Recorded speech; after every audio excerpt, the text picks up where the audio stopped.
Linda Rayburn was the last person anyone in Pine Ridge would have suspected of breaking the law, but behind her warm smile and spotless record, she was quietly building a secret empire inside the very jail she was paid to protect. Linda Rayburn had a reputation that most people in Pine Ridge could only dream of.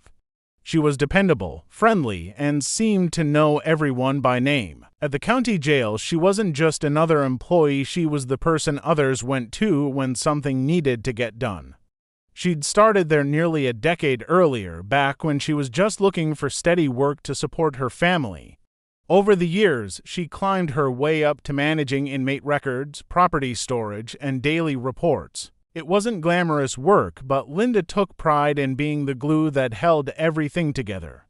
Her co-workers trusted her completely. The sheriff often said that if every employee were like Linda, his job would be easy. She was the one who brought in birthday cakes for staff, remembered everyone's kids' names, and stayed late to finish up reports that others left behind. To the new recruits, she seemed almost too perfect, kind, careful, and loyal. But behind that calm exterior, something had started to shift. The longer Linda worked at the jail, the more she felt overlooked. Promotions came and went, usually going to younger officers with less experience but more authority. While others wore uniforms and badges, Linda sat behind a desk. She told herself that her role mattered just as much, yet a quiet resentment began to grow. It wasn't about the money, it was about respect. Every day, she watched inmates come and go, officers make mistakes, and supervisors take credit for work she had done. Slowly, the admiration she once felt for her job began to fade into something darker. Linda started bending small rules at first. She'd take a few snacks from the staff vending machine without paying when no one was around. Sometimes she'd keep confiscated trinkets, things like lighters, bracelets, or small pocket knives that were supposed to be destroyed or returned. They were worthless, but each time she did it, she felt a strange thrill. It wasn't about the item itself, it was about the fact that she could do it without getting caught. It made her feel powerful in a place where she usually had none. No one questioned her. Why would they? Linda was the person who always double-checked the logs, stayed after hours to fix others' mistakes, and volunteered for the worst shifts. If something was missing, she was the first to help find it. That trust became her shield. The more she got away with, the more confident she became. Soon, she stopped feeling guilty altogether. She began to believe she had earned the right to take what she wanted.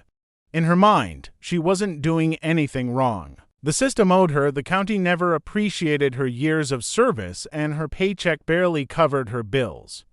So, if a few things went missing, no one really cared about what harm was there in that.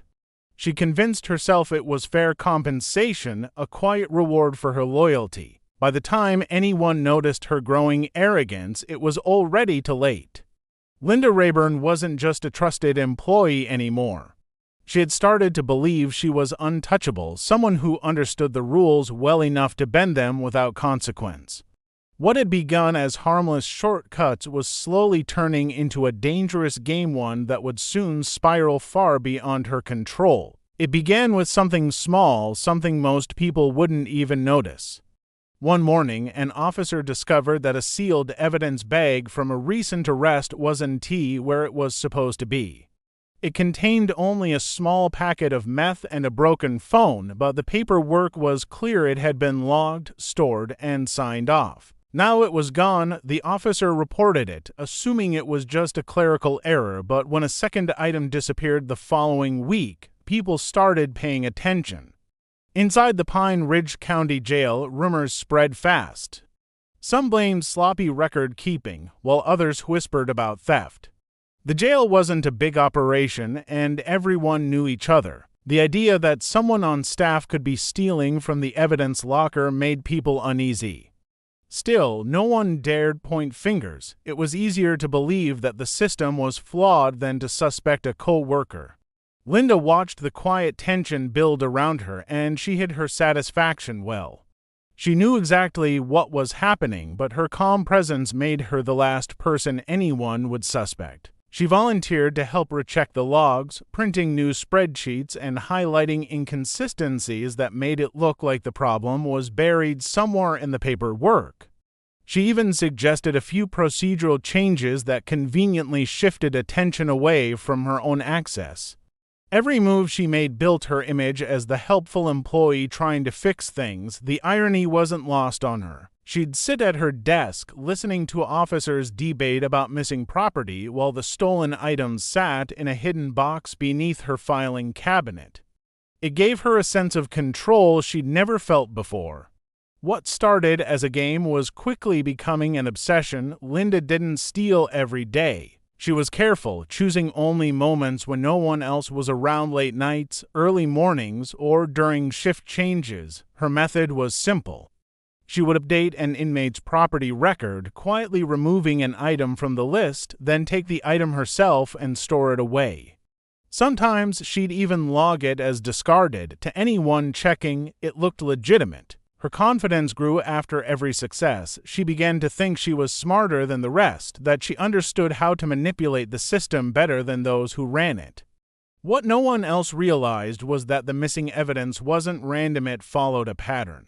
Linda was choosing items that wouldn't immediately draw attention, things from minor cases that would soon be forgotten. As the investigation continued, frustration built among the staff. The sheriff ordered audits and random locker checks, but nothing led anywhere. Every time they came close to noticing a gap, Linda was there to smooth it over with a smile and a quick explanation. Her name stayed off every report, and her record remained spotless. But the cracks were beginning to show. One afternoon, Linda overheard two deputies joking about how the ghost thief must be someone on the inside. She laughed along with them, but something about their tone made her uneasy. For the first time, she felt a flicker of fear. She realized that the very trust protecting her could also turn against her in an instant. Still, she couldn't stop. The sense of power was addictive, stronger than fear or guilt. In her mind, she was no longer an ordinary employee. She had become someone who could control the system from within, someone above suspicion and beyond consequence. Linda Rayburn had learned to steal in plain sight, and she believed she was untouchable. Michael Trent arrived at Pine Ridge County Jail on a rainy Tuesday afternoon. He was 34, quiet and observant, the kind of inmate who didn't make trouble but didn't miss much either. His charge was credit card fraud, nothing violent, nothing that made him stand out. But Michael had a sharp mind and an eye for detail, a habit formed from years of watching people while pretending not to. Within his first week inside, he started to notice things that didn't quite add up. The jail was a small one, and daily routines rarely changed. Meals were served at the same time, lights went out at the same time, and staff rotated shifts with predictable regularity. Everyone knew everyone, but Michael noticed that one employee seemed to move differently from the rest. Linda Rayburn didn't wear a uniform, yet everyone deferred to her. She spoke softly, smiled easily, and carried a key ring that seemed to open nearly every door in the place. She was respected, even liked, but there was something about her that didn't fit. During mail distribution, Michael saw her handle envelopes that never reached their intended inmates. He noticed how she lingered near the evidence room even when she had no reason to be there. At first, he thought nothing of it, but as weeks passed, patterns emerged. Whenever Linda worked late, small commotions followed: missing paperwork, misplaced property, or unexplained inventory errors. Michael began to write things down, not openly, but in coded notes he hid inside old legal documents. He recorded times, dates, and details, small clues that painted a bigger picture. He wasn't sure what to do with them, but he had a feeling something serious was happening. It wasn't about revenge or curiosity. It was instinct. He'd spent his life spotting loopholes, and now he'd found one inside the very system meant to keep him contained. The first real sign came one night when he was cleaning the hallway near the staff offices. The door to the mailroom was cracked open, and through it he saw Linda sliding an envelope into her purse. She moved with complete confidence, like someone who had done it many times before. When she turned and saw him, she didn't flinch. She simply smiled and shut the door. That smile told him everything. Michael knew what happened to inmates who caused trouble for staff, so he kept quiet, but silence didn't sit well with him. A few weeks later, during a routine legal consultation, he found an opportunity. He slipped a handwritten note to his public defender, who passed it to the sheriff's office after reading its contents.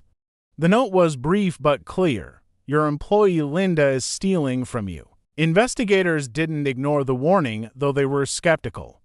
Linda had an impeccable record, and no one wanted to believe she could be guilty of anything. They began subtle surveillance, checking security footage, reviewing her computer access, and keeping a closer eye on her after hours. But she was too careful. Cameras showed nothing unusual. Logs appeared perfect. She carried herself like someone with nothing to hide. Weeks turned into months, and Michael watched from a distance as the investigation quietly circled her without landing. He wondered if she somehow knew she was being watched. She acted as if the world revolved around her, moving through the halls with the same calm assurance as always. To everyone else, she was still the trusted employee. But to Michael, she had become something else entirely, proof that corruption didn't always wear handcuffs. He had no way of knowing it then, but his note had started something that couldn't be stopped. The quiet, watchful woman who thought she was smarter than everyone else was about to be exposed. And when she fell, she would fall hard. The discovery happened late on a Friday night when most of the staff were eager to go home.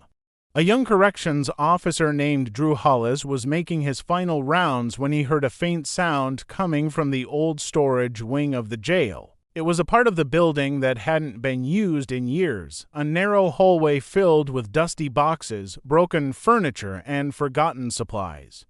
Drew assumed it was a stray cat or maybe a loose vent, but when he got closer, he realized the sound was coming from behind a locked utility door. The strange part was that only one person had the key to that door: Linda Rayburn. The next morning, Drew mentioned what he'd heard to his supervisor, and curiosity got the better of them. They decided to check it out while Linda was still at home.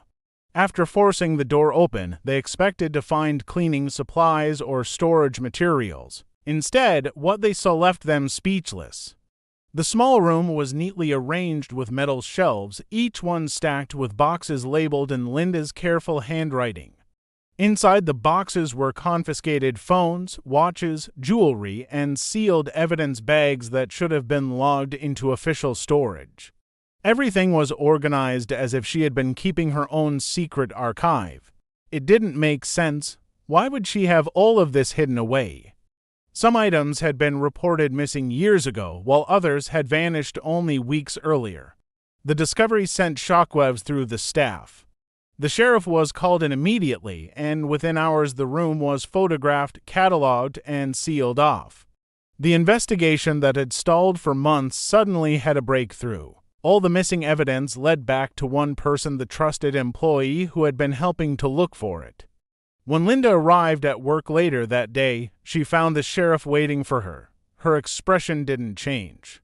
She smiled, calm and composed, and claimed she had been organizing old evidence that had never been properly recorded. She said she was trying to clean up the department's mess, not create one.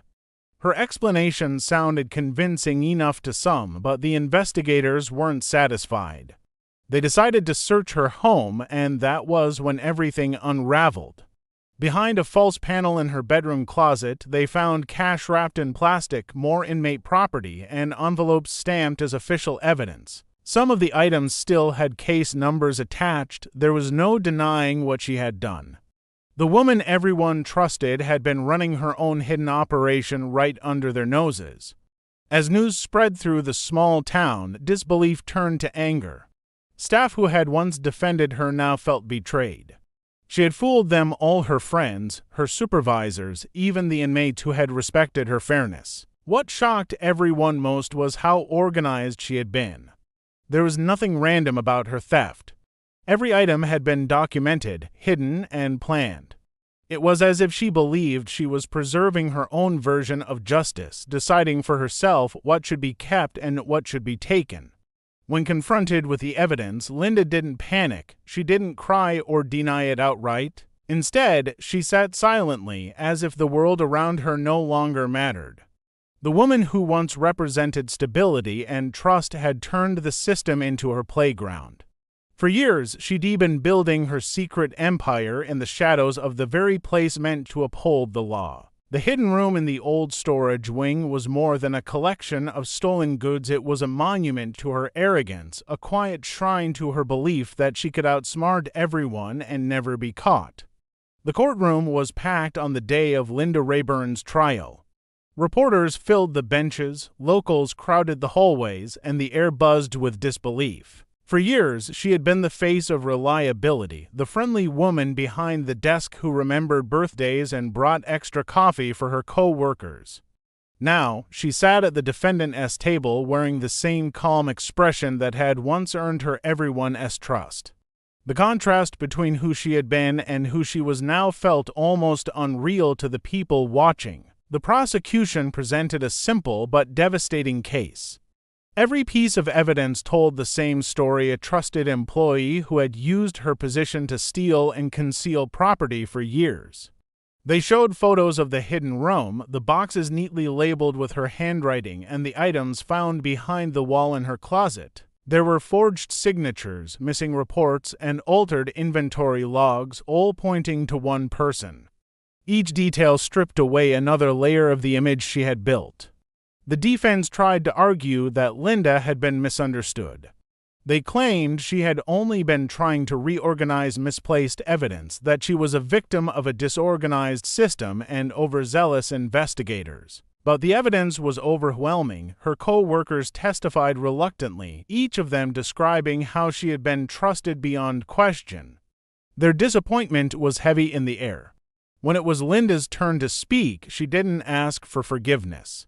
Instead, she talked about how she had given everything to her job and received nothing in return. She said she had been underpaid, undervalued, and ignored for years while others with less experience climbed higher. She claimed the system was corrupt, that she had simply taken what was rightfully hers from an institution that didn't care about her or the people inside its walls. Her words sent a chill through the room. Some saw arrogance. Others saw a woman too proud to admit she had gone too far. The jury took less than a day to reach a verdict. Guilty on all counts: fraud, theft, and tampering with evidence. When the judge read the sentence, 15 years in state prison, Linda didn't flinch. She stood silently, her face expressionless, as if she had expected it all along.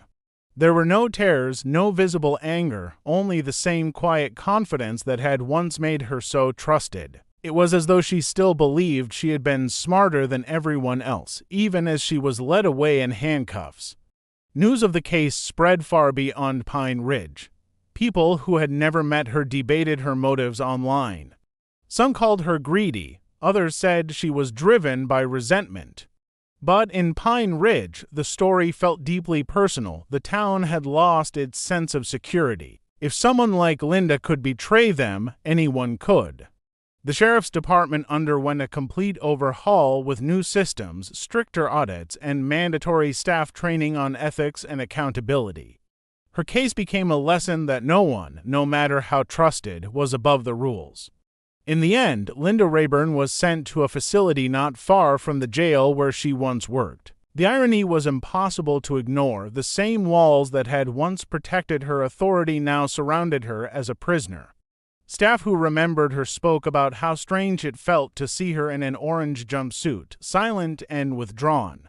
The woman who had once believed she controlled the system was now just another inmate following the rules she had once broken. Time moved on, but her story lingered like a warning. Pine Ridge never forgot the woman who fooled everyone, the jail employee who thought she was above the law and learned too late that the system she manipulated would eventually close in on her.